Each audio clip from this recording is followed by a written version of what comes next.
Hey folks, Evil DM here. Welcome back to another episode of Let's Talk Ghostbusters, talking about the Ghostbusters system.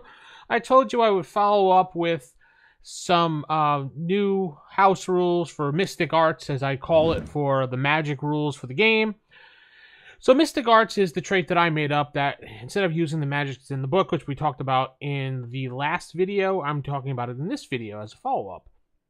So, Mystic Arts. Now, it's up to the GM, obviously, if he wants to allow this or not, because if he doesn't want to allow it, then too bad, because it could break the game, because these are pretty much a magical, supernatural ability that a player character can have. And again, that does sometimes put a damper on games. But it goes to say with the occult and supernatural and things like that, there should be a way for characters to have a little bit of that edge, the ability, things like that. So, grain of salt, take it however you want, do it up, whatever. Mystical Arts is a new trait that can be learned. Each mystic will start as an apprentice and must find a master to advance in mystical arts. Now, this is up to the GM to play this out however he wants, either by having the characters study with the master for a certain amount of time, or just wave hand and just say it happens. It really is up to you. You can have a whole entire adventure having this person, or maybe like a side adventure for this person finding a master and training under him and convincing him. And you don't have to actually go through the training stuff. You could just find the master and convince him, things like that.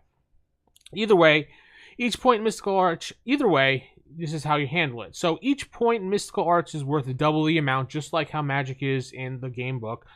So it is the amount of 1 point after the creation is double the amount. So during character creation, you would use 2 trait points for 1 point of mystical arts.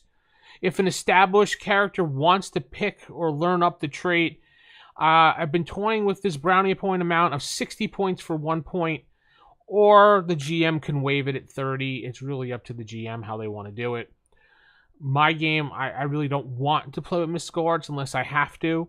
So, I mean, it's a possibility depending on how the characters roll and how the players react to it. Yeah. So, Mystical Arts is really taxing on the body. Thus, this is how I decided to do it. And I'm stumbling over my notes here because I'm just a little bit out of it today. But I apologize for that. But Mystical Arts is taxing on the body. So, every time you do use this once in the game, per day, so game day, you have to use a brownie point to activate. It's kind of like an activation thing. When you first learn it, you may pick a talent below for free. So just like when you pick, just when you add your points to your traits, you have 1 free talent. And talents can be attempted untrained, and they give you +2 to the die roll as opposed to the +3. So, and to get a new talent, it's 15 brownie points, but you have to study for it. And generally, I would have a player do like a Mystical Arts roll, and just to see how well they do on the D6 die for their point trait. And it doesn't have to be high, it doesn't have to be low. You can make up the number yourself. You can roll versus him, things like that. So any talent may be untrained, provided the Ghostbuster has documentation for the talent. So, say like you have an old book, an old scroll, and you spend that brownie point. Sure, it can result in some danger without doing it. Failing to hit a difficulty level and rolling a ghost can only result in falling unconscious for the day in my game. This is a mystical universe giving you a slap in the face, pretty much, is what I'm writing here. You aren't ready for this level of power. So the things I've come up with for mystical arts in the game is astral projection, self only, astral projection, self and others, exorcism spell, far sensing, healing spell, medium ability, telekinesis, summon ritual spell, or the ritual of summoning, and psychometry. Psychometry. That's it, psychometry. I was mispronouncing it. And you're probably saying what psychometry is, and that's the ability to pick up something and sense what happened in the scene, maybe get the past history about it. Kind of like if you think about the TV show Millennium with Frank Black, when he used to go to the crime scenes and see the past events that happened. Things like that would fall under that.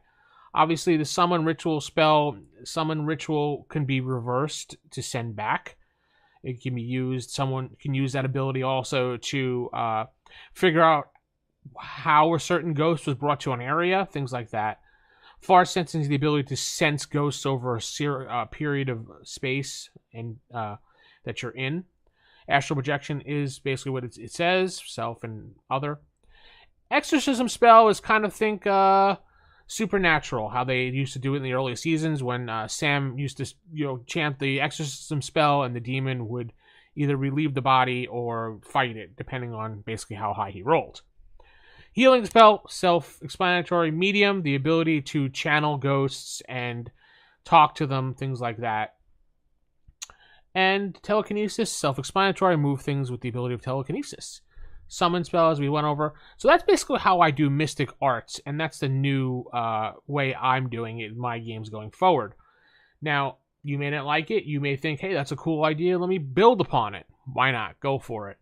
But that's how I would do it in my game. There's a perfect example of house rules and how the game can be adjusted, and it really doesn't break the game too much. It still makes the game quite fun to play.